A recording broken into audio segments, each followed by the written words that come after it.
Students in Fergus Falls expected back in class today after several shooting threats yesterday. Most area schools had the day off yesterday, but not in Fergus Falls.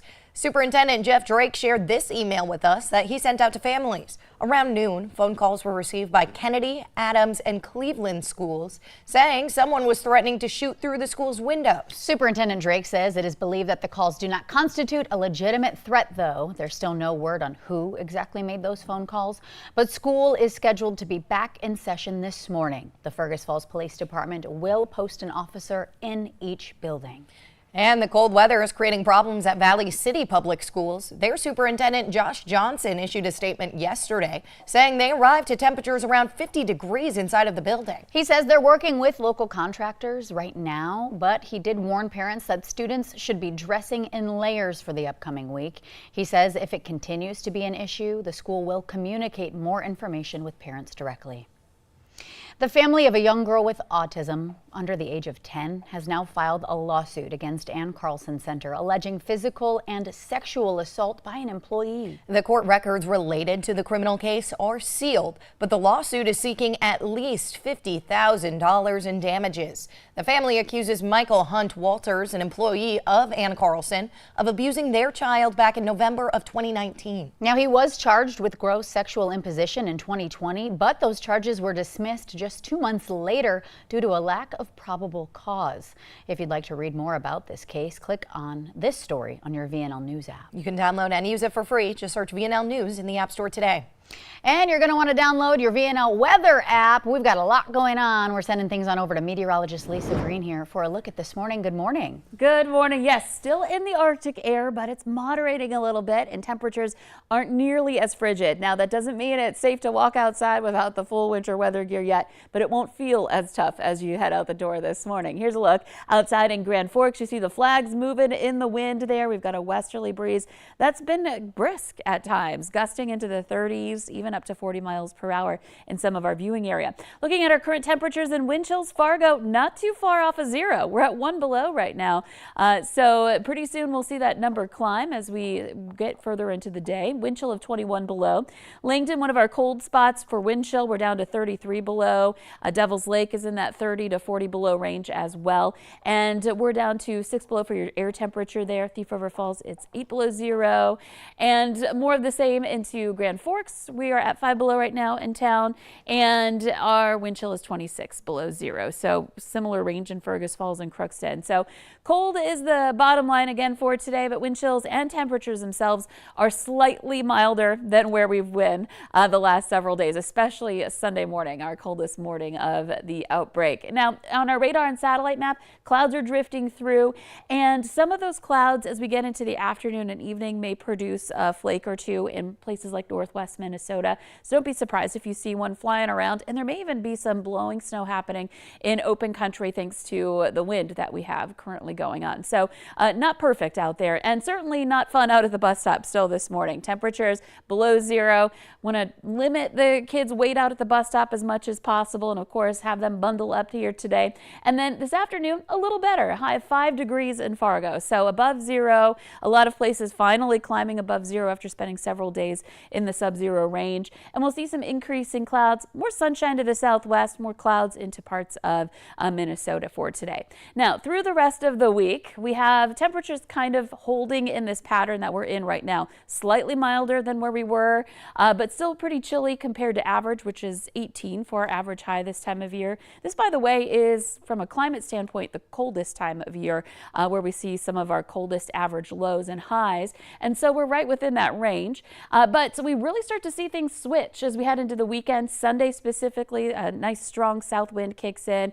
Our pattern shifts a little bit and we see those temperatures rise. We'll get back into some 30s and 20s coming up for next week. And that is going to feel just downright warm compared to where we are and where we've been in this cold air outbreak.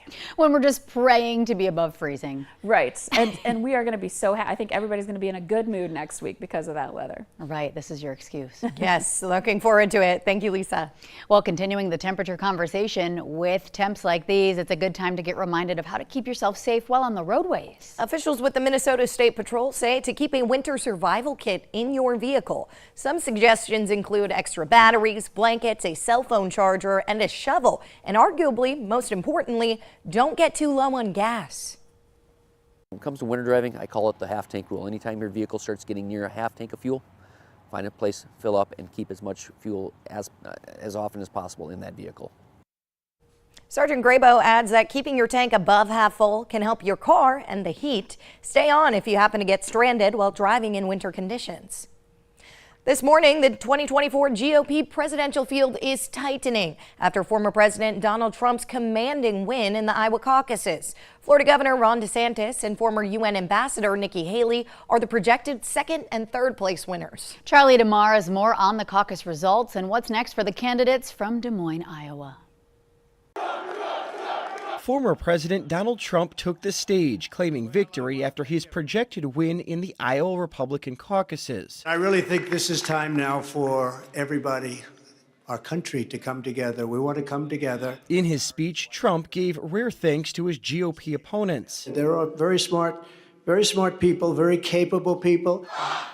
CBS News projects Florida Governor Ron DeSantis at a distant second place. You helped us get a ticket punched out of the Hawkeye state. Former UN Ambassador Nikki Haley proclaimed herself as part of a two-person race, despite a projected third-place finish. Our campaign is the last best hope of stopping the Trump-Biden nightmare. Trump is expected to carry the momentum from his win here in Iowa to next week's GOP primary in New Hampshire, where in the polls there, he leads both DeSantis and Haley.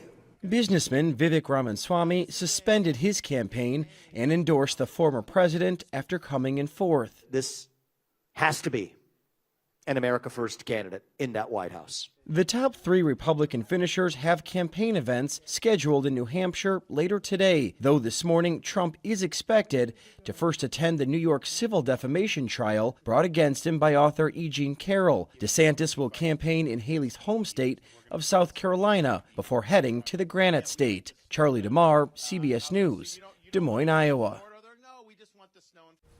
President Joe Biden weighing in on the Iowa results in a social media post overnight, calling former President Trump the clear frontrunner of the other side. The Biden campaign also sent out fundraising emails following Trump's projected victory. The first Democratic primary contest will be held in South Carolina on February 3rd.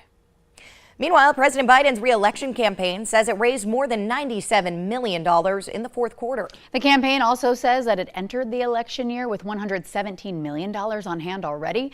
According to the campaign, that is the most for any Democratic candidate at this point in the cycle. And the vast majority of the donations in the fourth quarter were under $200. The average was right around $42. As far as the Republican candidates go, former South Carolina Governor Nikki Haley's campaign says it raised $24 million in the fourth quarter. Neither former President Trump nor Florida Governor Ron DeSantis have yet to release their fourth quarter fundraising figures.